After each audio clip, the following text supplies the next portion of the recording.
하나님은 살아계십니다. 아멘. 자, 여러분 은혜 주님 만나려면요 저를 좀 보시기 바랍니다. 우리가요 늘 하나님의 말씀을 듣다 보면 나도 모르게 타성에 젖어버릴 수가 있습니다. 그러면서 신앙생활을요 내 자신이 타협해버리는 경우가 있어요. 그러다 보면 결국 이 타협하다 보면은 나도 모르게 한 주일, 두 주일 무너지는 것은 보통이고, 그러다 보면 어느 날 갑자기 어떤 영적인 흉년이 오는 것이 아니라 그 서서히 내게 찾아오는 것을 보게 됩니다. 그러니까 이 이슬이 작게 오지만은 그러나 계속 맞다 보면 옷이 젖어지고, 먼지가 창문에 쌓이다 보면 처음에는 안 보이지만 쌓이다가 보면은 그것이 창을 흐려지게 만드는 것처럼 영적인 상태도 그렇습니다.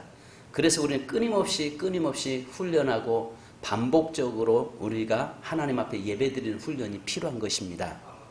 자, 여러분 창세기 열왕기상 12장부터 16장에는 이 통일 왕국이 분열된 다음에 모습을 보여줍니다. 여러분들에게 먼저 이해를 돕기 위해서 성경을 이야기하는데요. 열왕기상에 보면은 12장부터 16장까지의 그 관계는 우리나라하고 똑같이 흡사하게 남과 북이 나라가 나눠지죠. 갈라지는데 북쪽은 훨씬 더 강했습니다. 나라가 북쪽으로 갈라질 때 그 나라는 10지파 반이, 그러니까 10지파 반이 북쪽으로 갔고요. 그 다음에 10지파 반이죠. 반이 북쪽으로 남았고, 그 다음에 남쪽에는 유다지파와 베냐민 반지파만 남쪽으로 남습니다. 그래서 결국은 그 나라가 두 나라로 나눠져요. 그때 보면은 숫자적으로나 모든 부분에서 북쪽이 훨씬 더 평야가 있고 살기 좋은 곳이었죠. 그런데 북쪽의 왕조들은 결국은 하나님을 떠나면서 우상을 숭배하기 시작했고, 하나님에게 멀어지면서 바알과 아세라를 섬기는 자로 가게 됩니다. 그러나 반면에 남쪽은 정말 작고 연약하지만 그쪽의 남쪽에는 그렇게 토질도 좋지 않습니다. 그리고 남쪽에는 그렇게 살기 썩 좋은 곳은 아니었습니다. 그런데 남쪽에는 예루살렘 성전이 있었고, 그래서 그곳에서 하나님을 경외함으로 살았던 그 두 양 나라가 결국은 어떻게 흘러가는가에 대해서 이야기를 하고 있습니다. 근데 북쪽에 있는 이스라엘의 왕은 악한 왕들을 통해서 우상을 섬기고 하나님을 떠난 반면에 남유다는 비록 연약했지만 하나님을 섬기면서 살아왔던 곳입니다. 자, 그리고 나서 17장부터 열왕기하 2장까지의 엘리야의 사역의 첫 부분을 오늘 이야기하고 있는 겁니다. 엘리야가 어떻게 등장됐고 어디에서 일했고 사역했고 어떻게 일하고 있는가에 대해서 우리에게 보여주고 있는 겁니다. 그래서 아신 것처럼 엘리야는 이 북이스라엘 사람인데 북이스라엘에서 사역을 하고 있었던 바로 그런 모습을 우리에게 보여주고 있습니다. 그러면서 17장, 특히 17장부터 19장까지는 누가 진정한 생명의 공급자인가라는 내용입니다. 우리 인생의 생명을 책임지고 내 인생의 삶을 이끄시는 분이 누구인가에 대해서 17장부터 19장까지 집중적으로 우리에게 말씀하고 있어요. 그래서 아시는 것처럼 17장부터 보면 엘리야의 그리시네가에서의 사건, 그 다음에 사렙다 과부가 3년 6개월이라고 하는 그 기근 속에서 그 가정이 사는 사건, 또 그 가정의 과부의 아들이 죽었다가 다시 살아난 사건, 갈멜산 불의 응답을 통해서 바알과 아세라 선지자를 죽이고 바로 하나님의 백성들이 하나님께 돌아와서 그들이 영적으로 다시 회복되고 있는 사건, 그리고 또 로뎀나무 아래서 죽기를 구하고 있을 때에 하나님이 그에게 찾아오셔서 떡과 물을 갖다 공급하면서 다시 회복시키는 사건, 그리고 마지막은 열왕기하 2장에서는 엘리야가 죽음을 맛보지 않고 병거 타고 하늘로 올라갔던 그 사건을 통해서 여기에 우리 인생의 생명의 주권자는 누구인가에 대해서 분명하게 우리에게 이야기하고 있습니다. 그런데 여기에서 우리가 볼 수 있는 것은 오늘 그러면서 바알을 쫓아갔던 인생들의 삶과 끝까지 하나님을 붙잡고 하나님을 의지하고 살아가는 인생들의 삶이 어떻게 나타나는가를 우리에게 말씀하고 있습니다. 이것은 당시에 이 엘리야 시대 때만 이야기하는 것이 아니라 오늘 이 시대에 우리에게도 지금 하나님은 말씀하고 계시다는 사실이죠. 그래서 오늘 이 시대에 우리의 삶에서는 과연 어떻게 어느 길을 택하고 갈 것인가라고 하는 것입니다. 자, 그러면 여기에서 우리가 성경에 보면은 바알과 아세라를 대변하는 자를 그의 북이스라엘 왕 아합과 그의 아내 이세벨에 대해서 이야기를 하고 있습니다. 이들은 숫자도 많고 화려하고 권력도 있었습니다. 그 다음에 하나님을 대변하는 자는 성경에서는 엘리야로 이야기합니다. 한 사람입니다. 초라합니다. 아합 곁에서는 거짓 선자들이 많이 있었지만 엘리야는 홀로 싸우고 있는 고독함 속에 있었던 그런 삶을 살고 있었던 것입니다. 세상은 여전히 두 구도로 가고 있어요. 그래서 요즘은 이제 바알과 아세라라고 하는 이 풍요로운 신, 풍요신, 그게 뭡니까? 만모니즘이죠. 만모니즘, 물질주의. 그러니까 만모니즘 사상에 쫓아가고 있을 때에 나도 모르게 영적으로 피폐해질 수 있고 영적으로 흉년이 올 수 있다는 것을 우리에게 보여주는 것입니다. 그잖아요. 여기에서 내가 그러니까 하나님을 따를 것인가 바알을 쫓을 것인가 이 둘 중에 하나 선택하라고 하나님은 우리에게 지금도 말씀하세요. 엘리야의 갈멜산에서 바로 그 백성들을 모아놓고 누가 참 신이고 누가 참 내 인생의 생명의 주권자고 내 생명을 지키고 책임져 주실 분이 누군가를 보아라라고 지금 이야기하고 있는 내용들이죠. 그러면서 우리에게 뭘 말씀하냐면은 이 시대에도 지금 우리에게 말씀하는 게 만모니즘 사상, 바로 만몬, 바로 물질주의 아니에요? 물질을 쫓아가는 거 아니에요? 물질 때문에 하나님에게서 멀어지고 하나님에게서 재단이 무너지기 시작하면 결국 영적 흉년이 올 수밖에 없다는 것입니다. 그래서 바알은요 풍요의 신이라고 그들은 생각했습니다. 바알이 우리에게 복 줄 것이라고 생각했고 바알이 우리의 인생을 책임져 줄 것이라고 그들은 믿었습니다. 그래서 바알을 믿으면요 육신적으로는 정말 즐거움이 많았습니다. 육적으로는요 바알을 쫓아가는 삶이 정말 즐거웠어요. 그것을 여러분에게 이해를 돕기 위해서 바알이 어떤 신이냐면 바알은 하늘의 남신이고 아세라는 땅의 여신입니다. 그래서 바알과 아세라라고 하는 것은 우리에게 풍요를 주는 신으로 생각을 했습니다. 그래서 세상의 모든 종교는 이 바알과 아세라를 쫓아가죠. 그런데 우리 기독교만은 유일하신 하나님을 섬기는 종교로 나아오고 있는 것입니다. 자, 그런데 여기서 우리가 볼 수 있는 것은 바알이 내게 복 줄 것이다. 아시는 것처럼 요즘 우리나라 경제가 참 어렵습니다. 지금 현재 그런 데다가 우리가 기도 많이 해야 될 것은 저 일본이라고 하는 저 나라가 어쩌면 지금 전쟁이 시작된 겁니다. 이럴 때에 우리가 자칫 잘못하면 하나님을 바라봐야 되는데 하나님을 놓쳐버리고 물질 쪽에 매우고 물질에 빠져버릴 수도 있다는 것을 먼저 여러분에게 말씀드리고 싶습니다. 왜냐하면 경기가 지금 점점 어려워서 많은 서민들이 현재 지금 어렵다, 살기 힘들다라고 이야기합니다. 그러나 분명히 하나님 안에 있는 자는 우리 하나님께서 우리 인생을 책임져 주실 줄 믿습니다. 그래서 그 결과가 이 열왕기상에서 17장부터 열왕기하 2장까지 잘 표현하고 있어요. 그 속에서 우리가 아무리 힘들고 바알을 쫓아가는 것은 결국은 사망이다. 그러나 하나님을 따라가고 하나님을 붙잡고 사는 인생은 하나님이 그 인생의 생명을 책임져 주시고 붙잡아 주신다. 여러분 물질 때문에 하나님에게서 멀어지는 일이 없기를 여러분의 삶에 영적 흉년되지 않기를 주님의 이름으로 축원합니다. 자, 그렇다면 여기서 만약 여러분이 바알을 섬긴다면 여러분은 분명 영적으로 환경적으로 흉년을 만날 것입니다. 만약에 여러분이 물질에 사로잡혀 버리면 하나님 아닌 것에 마음에 빼앗겨 버리거나 여호와의 제단이 여러분의 삶에서 심령에서 여호와의 제단이 무너진다면 여러분은 영적 흉년이 오게 됩니다. 그래서 언젠가 이 파남교회 버스를 운전할 운전기사를 믿는 사람을 찾는데 구하지를 못했어요.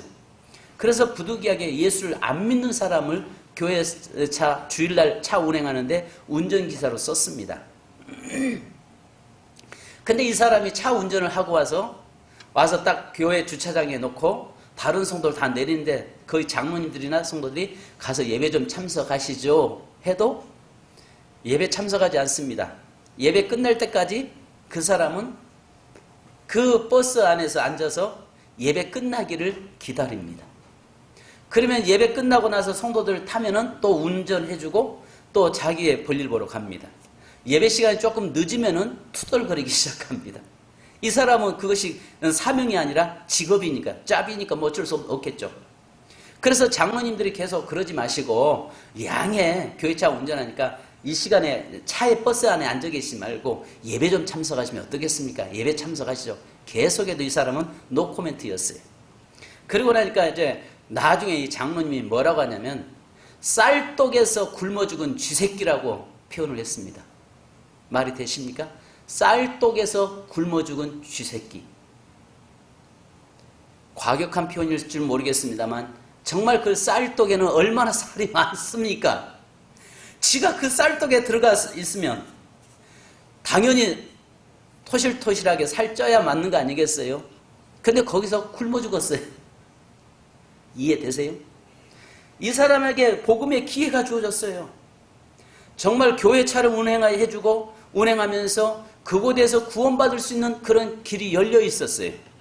근데 이 사람은 끝까지 거절을 하면서 나중에 한 6개월 정도 운전하다가 결국 하도 전도하니까 결국 이 사람이 교회를 떠났습니다. 언젠가는 그 사람이 교회를 예수를 믿게 된 줄 믿습니다. 그 이후에 믿은 줄로 저는 생각을 하고 싶어요. 그런 분도 제가 본 적이 있습니다. 여러분 오늘 우리의 삶에서도요 뭐라고 말씀하냐면 마태복음 6장 33절에 그런즉 너희는 먼저 그의 나라와 그의 의를 구하라. 그리하면 이 모든 것을 너희에게 더하시리라. 먼저 우리에게 순서가 있다는 것입니다. 영적인 것을 먼저 네가 구하고 나면 하나님과의 관계가 회복되고 나면 그 다음에 모든 것을 하나님이 책임져 주시겠다는 겁니다. 할렐루야. 그런데 네가 하나님과의 관계가 어그러진 가운데서 네가 아무리 몸부림치고 많은 것을 소유해도 그것은 내 것이 될 수 없다라고 성경은 말씀합니다. 그래서 아모스 8장 11절에 이렇게 말씀하잖아요. 주 여호와의 말씀이니라. 보라 날이 이를지라 내가 기근을 땅에 보내리니 양식이 없어 주림이 아니며 물이 없어 가람이 아니요 여호와의 말씀을 듣지 못한 기갈이라. 마지막 때는 물질로 풍요로움이 있는데 물질적으로 풍요로운데 그 속에서는 영적 기근, 영적 기갈을 당하는 시대가 온다는 것입니다. 그래서 요한계시록에서 소아시아의 7교회 중에서 마지막 교회가 어느 교회입니까? 소아시아 7교회 중에서 마지막 교회가 무슨 교회죠? 첫 번째가 무슨 교회예요? 에베소 교회. 그 다음에 서머나 교회. 그 다음에 버가모 교회. 그 다음에 라오디게 교회가 제일 마지막 교회죠. 근데 거기에 보면은 마지막 때 주님 오실 때는 물질적으로 풍요로워진다고 이야기합니다. 교회들도요 물질적으로 풍요로워진다고 이야기합니다. 그러다 보니까 거기에는요 자기에는요 그 라오디게아 교회는 물질적으로는 풍요로웠지만은 영적으로는 벌거벗은 교회다라고 이야기합니다. 모든 초점이 이 시대는 어디에 맞춰졌어요? 물질에 맞춰놨어요. 그 사람이 물질을 많이 벌고 있으면 그 사람은 성공한 인생입니다. 근데 그 사람이 물질을 못 벌면 그 사람은 성공하지 못했다라고 생각합니다. 아무리 그 사람이 많은 걸 배우고 아무리 그 사람이 덕 있는 사람이고 아무리 그 사람이 인격적으로 흠이 없는 사람이라고 할지라도 물질이 그에게 없으면 그 사람은 실패한 인생으로 우리는 판단해 버립니다. 그러나 성경 하나님께서는 그걸 말씀하지 않습니다. 물질 관계를 가지고 성공 실패를 말하지 않습니다. 영적인 관계를 가지고 하나님은 우리에게 성공 실패를 이야기한 줄 믿습니다. 아멘. 물질적으로 물론 필요해요. 물질적으로 필요한데 물질 쫓아가다가 내 영혼을 하나님 앞에서 내 영혼의 멸망을 당할 수도 있다는 것입니다. 그래서 로마서 12장 2절에는요. 너희는 이 세대를 본받지 말고 오직 마음을 새롭게 함으로 변화를 받아 하나님의 선하시고 기뻐하신 뜻이 무엇인지 분별하도록 하라라고 이야기합니다. 세대를 본받지 말라고 이야기합니다. 이 세대에 가는 모든 사람이 가고 있는 그것을 너도 따라가거나 쫓아가거나 답습하거나 훈련하지 말라는 것입니다. 오직 너는 하나님 앞에 말씀 앞에 서라라고 이야기합니다. 그러면 우리에게 말씀하는 본문에서 첫째, 흉년의 때일수록 하나님을 의지해야 된다는 것입니다. 내 인생의 삶에서 흉년이 올 때에 우리가 해야 할 것은 하나님을 의지해야 되는데 여기 성경에서는 엘리야 이야기하는데 원래는 엘리야후 이 말입니다. 엘리야후 이 말 속에서요. 엘리는요. 아시는 것처럼 나의 하나님 야후 여호와 그러니까 결국은요. 여호와는 나의 하나님이시다. 분명한 신앙 고백이 있는 사람이 되어야 된다는 것입니다. 그 다음에 여기서 우리가 한 가지 볼 수 있는 것은 디셉 사람이다라고 이야기합니다. 디셉 사람이라고 이야기하는 디셉은요. 의뢰하다 이 말이에요. 즉 다르게 말하면 기도하는 사람이다. 하나님께 끊임없이 의뢰하고 아뢰는 사람이다라는 것입니다. 또 여기에 17장 1절에 보니까 뭐라고 합니까? 여기에 나의 섬기는 하나님 이야기합니다. 나의 섬기는 여기서 이 아마드티 레파이우인데요. 내가 그 앞에 서 있다입니다. 내가 그 앞에 서 있다. 나의 섬기는 하나님이라는 말이 내가 하나님 얼굴 앞에 내가 서 있다 그 말이에요. 그러니까 여기에는요 코람데오를 이야기합니다. 하나님 면전 앞에 서 있는 사람이라는 것입니다. 나 엘리야는 오직 하나님께만 복종하며 하나님만을 섬기며 하나님만을 경외한다 이 말입니다. 그러니까요 여기에 나의 섬기는 하나님 이 말씀 속에서요 아마드티 레파이오 이 말에서는 내가 하나님 앞에 서 있는 사람이다. 그러니까 하나님 앞에 서 있는데 그것도 특별히 하나님의 눈동자가 머물러 있는 그 앞에 내가 서 있는 사람이다. 그러니 하나님이 그의 인생을 늘 바라보면서 하나님이 그 인생을 이끌고 가시고 엘리야가 선포하는 것마다 하나님이 책임져 주신다. 지금 그렇게 우리에게 말씀하고 있는 것입니다. 여러분 중요한 것은 저와 여러분요 하나님 앞에 서 있는 자가 되기를 주님의 이름을 축원합니다. 엘리야처럼 하나님은 여호와는 나의 하나님이시다. 하나님은 나의 하나님 여호와는 나의 하나님이시다라고 하는 그 하나님이 앞에 서 있는 자 그리고 하나님의 눈동자가 늘 내게 머물러 있는 사람이다라고 고백될 수 있기를 주님의 이름으로 축원합니다. 그래서 우리는요 흉년의 때일수록 영적인 흉년이 때일수록 더 하나님을 바라보고 하나님을 의지해야 되는 것입니다. 그래서 아시는 것처럼 엘리야 이 아합과 이세벨이 바알을 섬김으로 인해서 엘리야를 통해서 3년 6개월 동안 흉년이 오잖아요. 흉년이 왔지만 그러나 엘리야는 모든 사람들은 다 바알을 쫓아가고 그 흉년의 고난 속에서 있었지만 엘리야 한 사람은 하나님을 쫓아가고 하나님을 바라보잖아요. 두 번째는요. 오늘 여기서 보니까 흉년 때 우리가 피할 곳은 쉼이 있는 곳 그리시네가로 가야 한다는 것입니다. 흉년의 때는 우리가 피해야 할 곳이 있는데 그곳이 이 시대의 흉년의 때 피할 곳이 어디입니까? 그리시네가 바로 교회가 되어야 합니다. 어떤 사람들은 교회에 대해서 굉장히 비판적입니다. 그리고 교회가 어떤 정말 사람들은 이 땅에 대한민국에서 없어질 첫 번째가 교회다라고 이야기하는 사람들도 있습니다. 그런데 분명한 사실은요. 여러분 그래도 교회가 희망입니다. 따라서 합시다. 그래도 교회가 희망이다. 할렐루야. 그러니까요 여러분 그래도 교회가 대안이고 그래도 교회가 희망이 되어야 될 줄로 믿습니다. 준영이 앞쪽으로 이렇게 안 보여. 벽 뒤에 있으면 안 보이잖아. 이 새끼 그냥 제일 앞으로 앉힌다. 자, 우리가 생각해야 할 것이 뭐냐면 흉년의 때에 내가 가야 할 곳이 있는데 영적인 흉년이나 환경적인 흉년 어쩌면 지금 우리나라가 경제적으로 흉년이 지금 이제 오고 있는 것 같아요. 근데 보니까 유튜브에 정말 이상한 사람들도 나와서 뭐랄까 우리나라는 흉년이 와야 된다. 그러면서 그것들이 교회에서 그 말들이 나왔다라고 또 그 교회까지 싸잡아서 나가는데 일본 교회를 뭐 친일적으로 끌고 가는 그런 별 희한한 영상들이 다 있더라고요. 그러면서 뭐랄까 우리나라는 이렇게 힘도 어려워져야 되고 일본이 우리나라를 이렇게 장악해야 되고 뭐 그렇게 해서 영상에 나오는데 도대체 이 사람들은 어떤 사람들인가 싶은 여러분 이럴 때 우리가 경제적으로 흉년 올 수 있습니다.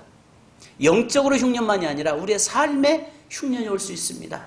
그럴 때 우리가 해야 될 것은 그릿 시냇가로 가야 되는데 이 그릿이라는 말이요 게리트인데요 자르다 분리하다입니다. 이 그리스로 갈 때는 자르고 분리해서 구별되게 그러니까 세상 유혹을 잘라야 하고 나를 넘어뜨리는 것들을 잘라야 하고 과감하게 구별돼서 하나님 앞으로 돌아서야 된다는 것입니다. 그 다음에 무엇보다도 이 그리시네가로 갔는데 엘리야 한 사람만이 그곳에 들어가잖아요. 하나님께서 그곳으로 들어가게 하잖아요. 홀로였던 것을 봅니다. 이것은 독대하는 자리로 나가야 된다는 것입니다. 고독한 자리로 가야 한다는 것입니다. 고요한 자리에 바로 서야 한다는 것입니다. 너무 바쁘다 보면요. 일상처럼 너무 바쁘다 보면 하나님 만날 수 없습니다. 내가 너무 바쁘면요. 하나님 앞에 나아갈 수가 없어요. 제가 올해 노회장을 하면서 노회 안에 교회들이 문제가 얼마나 많은지 그 문제를 수습하러 다니다 보니까 노회장에게 다 일이 많으니까 하다 보니까 내가 지금 뭐 하고 있는가 싶을 때가 있어요. 하나님과의 그 관계 속에서 아니라 너무 바빠지다 보니까 하나님 앞에 나아갈 수 있는 시간들이 줄어드는 것을 보면서 노회장 2번만 했다가 내용은 다 망가지겠다. 다 죽겠다. 그런 생각을 하고 있습니다. 여러분 너무 우리는 바빠서는 안 됩니다. 우리의 삶이 너무 바빠서는 안 돼요. 고독해야 됩니다. 스스로 여러분 고독한 자리가 있어야 됩니다. 그래서 성경에서는요 골방, 주님은 골방을 만들라고 이야기합니다. 우리의 삶의 기도의 골방이 여러분에게 있어야 합니다. 여러분, 여러분만이 주님을 만날 수 있는 주님과 독대할 수 있는 그리 시냇가가 있어야 돼요. 이 자리가 없으면 안 된다니까요. 왜냐하면 그 안에 들어가면 하나님이 다 먹이시고 이끄신다니까요. 우리의 삶에 있어서 너무 그 자리를 만들지 않아요. 또 만들어서 그 자리에다 자꾸 손님들을 끌고 들어서 그 골방 속에다 손님을 자꾸 갖다 같이 안 들어가려고 그래요. 이것은 하나님과 나와의 관계 속에서 깊이 들어갈 수 있는 그리시네가 나만의 그리시네 바로 세상 것을 단절시키고 하나님 앞에서 엎드려 나와서 엎드릴 수 있는 시간들이 있어야 된단 말이에요. 여러분에게 한번 옆 사람 물어보십시다. 당신에게 그리시네가가 있습니까? 그게 뭐다요? 여러분 그리시네가 있으십니까? 엘리야는 홀로 그곳에 들어가 있어요. 사방이 다 막혀 있어요. 아무것도 보이지 않아요. 하늘만 지금 바라보고 있어요. 하나님이 주신 은혜만을 갈망하고 있어요. 우리의 삶에 있어서 하나님만을 바라볼 수 있는 그 시간, 하나님과 단둘이 만날 수 있는 그 시간, 하나님 주신 은혜를 경험할 수 있는 그 시간, 그 자리가 우리에게 있어야 된다는 말이죠. 그런가 동시에 뭐라고 말씀합니까? 동편, 에덴, 요단강, 요단 동편에 있는 그리시네가라고 이야기합니다. 이 말이 무슨 말이냐면 우리가 가야 할 자리가 첫사랑을 회복하라는 말이에요. 첫사랑 회복하라는 이 말이 무슨 말이냐면 이 과거에 그들이 가나안 땅을 들어가기 전에 요단강 건너가기 전에 요단 동편에 진을 치고 하나님의 뜻을 기다리고 있었던 그 장소예요. 그 장소라는 말이 무슨 말이냐면 그들은 그때까지 하늘만 바라보고 살아온 사람들이었어요. 낮에는 구름기둥으로 밤에는 불기둥으로 만나와 메추라기로 먹이시면서 하나님만을 의지하고 살아왔던 인생 그 자리로 나가라는 겁니다. 자꾸 여기저기 기웃거려서는 안 된다는 거예요. 하나님만을 바라보고 하나님만을 의지하고 그 하나님이 주셨던 그 첫사랑의 자리로 나가는 겁니다.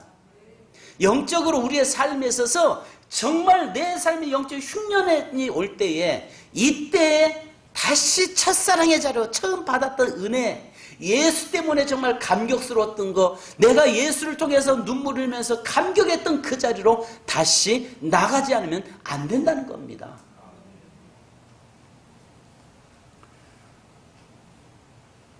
말씀하신 대로 그리시네가는 이 시대로 말하면 교회를 이야기하는 것입니다. 교회가 이 시대의 대안일 수밖에 없어요. 어쩌면 교회가 문제도 많고 탈도 많을지라도 그러나 교회가 이 시대의 대안이 그래도 교회가 희망이라는 것을 저는 믿습니다. 아시는 것처럼 노아 방주 속에 얼마나 시끄럽습니까? 얼마나 지저분합니까? 얼마나 냄새납니까? 창은 위로 하나밖에 없잖아요. 근데 그 안에 세상에 있는 모든 각 짐승들 종류별로 종으로 해서 무려 세상에는 2만 종이 있다고 하는데 그 종류별로 그 안에 들어가 있고 그 안에 얼마나 시끄럽고 냄새나겠습니까? 그래도 살 길은 그 안에밖에 없잖아요. 사는 길은 노아 방주 속만이 사는 길이었잖아요. 밖에 나가면 죽잖아요. 그죠? 교회가 세상 사람들이 교회를 비난하고 교회가 문제가 많다, 교회는 시끄럽다 아무리 이야기할지라도 교회만이 이 시대에 여러분 나의 영적 흉년을 해결할 수 있는 것이 교회인 줄로 믿습니다. 세 번째는요, 하나님은 흉년을 면하게 하시는데요, 그리시네가에서 마실 물이 있었습니다. 공급하는 떡이 있었습니다. 근데 여기 저는 보면서요, 하나님에게 좀 여쭤봤던 게 이겁니다. 하나님, 엘리야에게 까마귀를 통해 갖다 먹이시는데 왜 하필이면 까마귀입니까? 레위기서 11장 5절이나 신명기서 14장 14절에 보면 까마귀는 부정한 짐승인데 양에 갖다 먹일 바에는 정말 용맹스러운 하늘의 새들 중에 왕인 독수리떼를 통해서 쫙 날아서 딱 떨어뜨려 가면 얼마나 폼납니까? 그잖아요. 하나님께서 와서 그냥 그 그리시네가에 홀로 있을 때에 거기서 물도 있고 떡을 갖다가 고기와 생선을 갖다가 주는데 거기에 좀 독수리떼가 와가지고 쫙 독수리가 날아와서 그냥 탁 떨어뜨리고 가면은 얼마나 여러분 폼나요? 받아 먹을 때도 좀 기분 좋잖아요. 근데 까마귀라니요. 까마귀의 특징이 뭔지 아세요? 아시는 것처럼 까마귀는 성경에 부정할 뿐 아니라 썩은 시체들 뜯어먹고 사는 거 아니에요. 그리고 그 썩은 것들이나 굉장히 먹어도 대걸스럽게 먹는 동물이라고요. 근데 그 동물에 대해서 잘 아는 데 갖다가 먹여다 주는데 이게 정말 왜 하필이면 하나님은 까마귀를 통해서 먹이시는가? 저는 이거 가지고 하나님 앞에 왜 하나님 양이 먹이실 바에는 좀 아니 꼭 까마귀만 새가 있습니까? 까마귀 아니어도 얼마든지 좋은 새들 많은데 까마귀입니까? 이야기했을 때 저에게 하나님이 깨달음 하나 주신 것이 있었어요. 그것은 뭐냐면 그 엘리야가 3년 6년 동안에 그리시네가에 물이 마르고 나서 누구에게를 통해서 먹였느냐? 여러분 이방 여인이었던 사렙다 과부를 통해서 먹였습니다. 이 말이 무슨 말이냐? 하나님께서 갖다가 먹이셨던 것은 바로 어떤 세상에 구원받은 하나님의 택한 백성이 아니라 하나님의 역사는 이방인들 통해서 일하시고 계시고 이방인들 통해서 하나님의 역사를 이루어 가신다는 것을 우리에게 보여주기 위함이었습니다. 무슨 말인지 이해 가세요? 이게 아직 안 되세요? 내 삶에 여러분 좀 세상의 어떤 대통령이 여러분을 돕고 만약에 권력 있는 자가 여러분을 돕는다면은 누굴 바라보겠어요? 여러분 하나님 의지하지 않죠. 내 뒤에 백이 누가 있다는 거죠? 대통령이 있다는 거예요. 내게 권력자가 내 뒤에 백그라운드라는 거 이렇게 생각할 수도 있습니다. 근데 하나님께서는요 그 흉년 기간 동안에 먹이셨는데 엘리야 까마귀를 통해서 먹이시죠. 그 다음에 사렙다 과부의 가정을 통해서 먹이시죠. 전부 먹이셔도요 연약한 자를 통해서 일하게 하셨고 연약한 자를 통해서 하나님의 역사를 이루어가고 있는 것입니다. 그것은요 교만하지 않게 하기 위한 뿐만 아니라 하나님의 마지막 시대의 역사는 이방인을 통해서 일하시고 계심을 우리에게 보여주고 있는 것입니다. 그러니까 하나님은요 믿는 자만을 통해서만 역사하는 것이 아니라 내가 하나님과의 관계가 바로 세워지면 하나님은 이방인들을 통해서도 우리를 도우시는 하나님이심을 우리에게 말씀하고 계시는 것입니다. 여러분 그러면서 우리에게 뭐라고 말씀하냐? 하나님 앞에서 그렇게 개걸스럽게 먹는 자라고 할지라도 우리가 하나님을 그의 본성을 거슬러서라도 하나님의 명령 앞에 순종하고 있는 모습을 보여주고 있는 것입니다. 하나님의 명령이 떨어지면 어떤 것을 통해서도 하나님은 그 인생을 책임지고 이끌고 가신다는 것을 우리에게 말씀합니다. 마지막으로 우리가 보셔야 할 것은 네 번째는 시내가 마르니라 이야기합니다. 이것은 시내가 그곳에 3년 반 머물러 있는데 뭐래요? 시냇물이 말라버렸어요.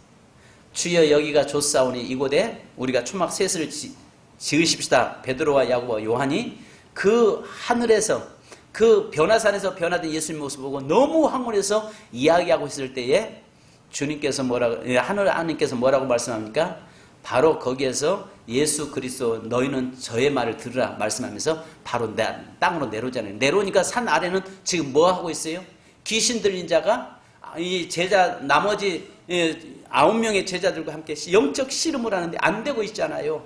그래서 그 아래로 내려가 할 일이 많은 그곳으로 내보냈습니다. 여러분 왜 하나님은 그곳에만 머물게 하시지 않고 시내를 마르게 만듭니까?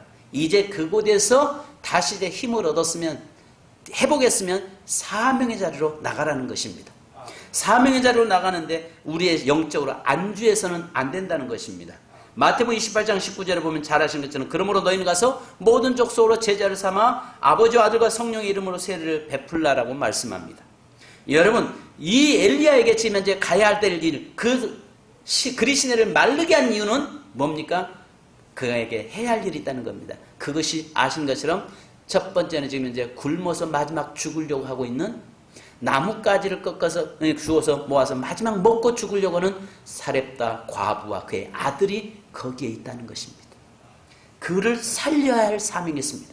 그리고 갈멜산에서 하나님을 드러내는데 그 850명의 발과 아세라 선지자와 싸워서 하나님이 참된 하나님이심을 드러내야 할 이 사명이 그에게 있습니다.